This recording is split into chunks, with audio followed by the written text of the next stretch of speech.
There is a certain silence that surrounds an old building.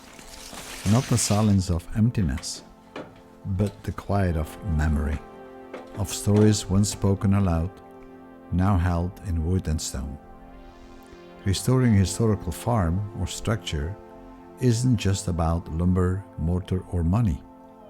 It's about stewardship, legacy, a willingness to carry the weight of the past and reshape it for the future.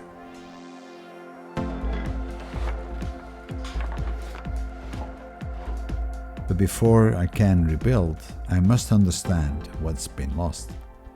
Many of these buildings were constructed at a time when labor was cheap, but materials were dear and scarce. When the carpenter knew the mason, and every board was placed with care. Over time, neglect, weather take their toll. The roof sag, walls bow, paint peels away to reveal not just layers of color, but of history. Restoration begins with assessment, not just of the structure, but of your own resolve. Because what lays ahead isn't the weekend project, it's a commitment. A long, winding road that will test your patience, your budget, and sometimes your spirit.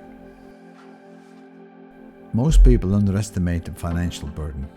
They think, I will fix a few things, clean it up, maybe put a new floor in. But with historic buildings, surprises are guaranteed. What you see on the surface often hides a maze beneath.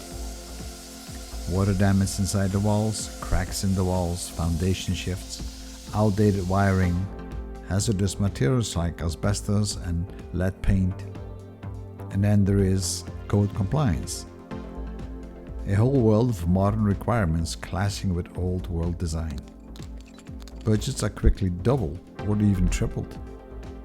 And if you are funding it yourself, each delay, each extra cost cuts deeper.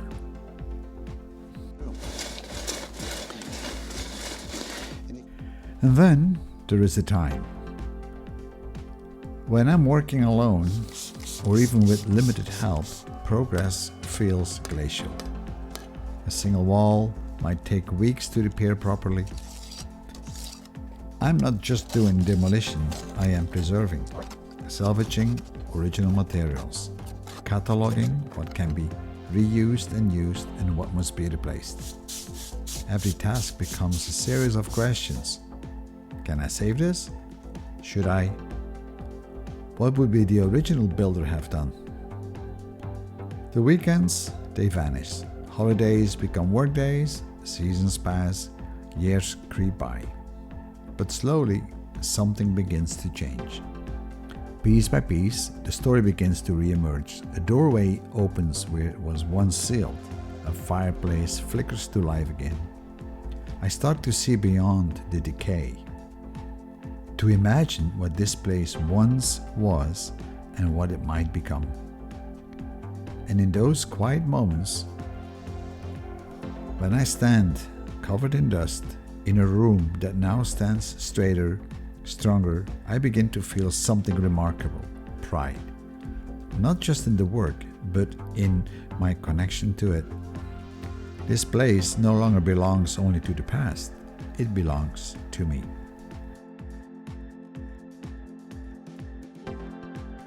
Restoration isn't just about labor, it's detective work. Researching the original builders, learning their methods, studying old photographs and blueprints or journals, if you find them. And even speaking with descendants. Some tools haven't been used in decades. Some techniques are nearly forgotten. You may find yourself learning timber framing, lime plastering, or traditional joinery, all to maintain authenticity. Sometimes I will make compromises. Sometimes I will need to innovate. But always I am guided by one principle: respect.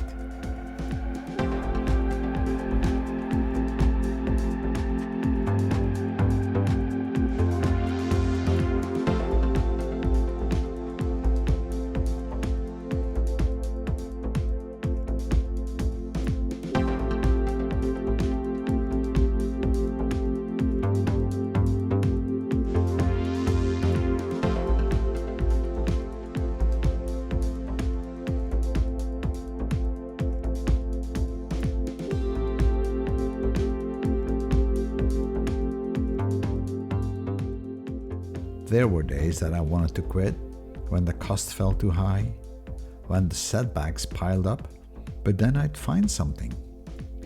A nail under a doorstep, a date carved in a beam. And I remember why I started. This isn't just about saving a building. It's about saving the hands that did build it, the families that lived here, the history that shaped this area.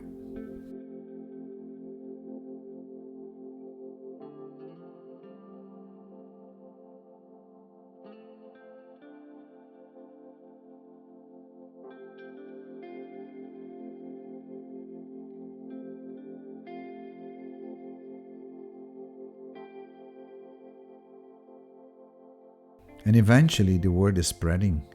Others are seeing what you're doing, and slowly it stops being a solo journey. Help arrives, advice is shared, materials are donated, and the restoration becomes something bigger than you.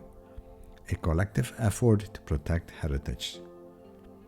You're not just building a home, you're rebuilding connections. To place, to purpose, to each other.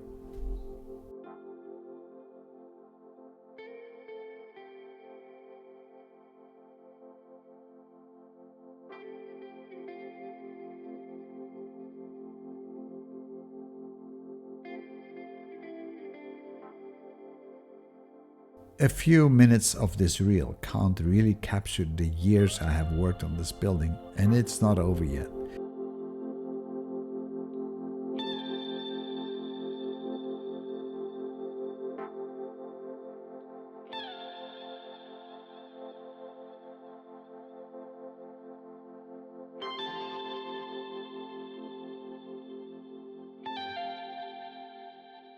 It's not easy, it's not cheap, and it's never quick. But when it's done, and I walk through that door, hearing the echo of my footsteps across the floor laid by my hand, there is no other feeling like it. I haven't just saved the building, I have revived a story. I have honored the past and built something that will last for generations. Thank you for viewing. All right.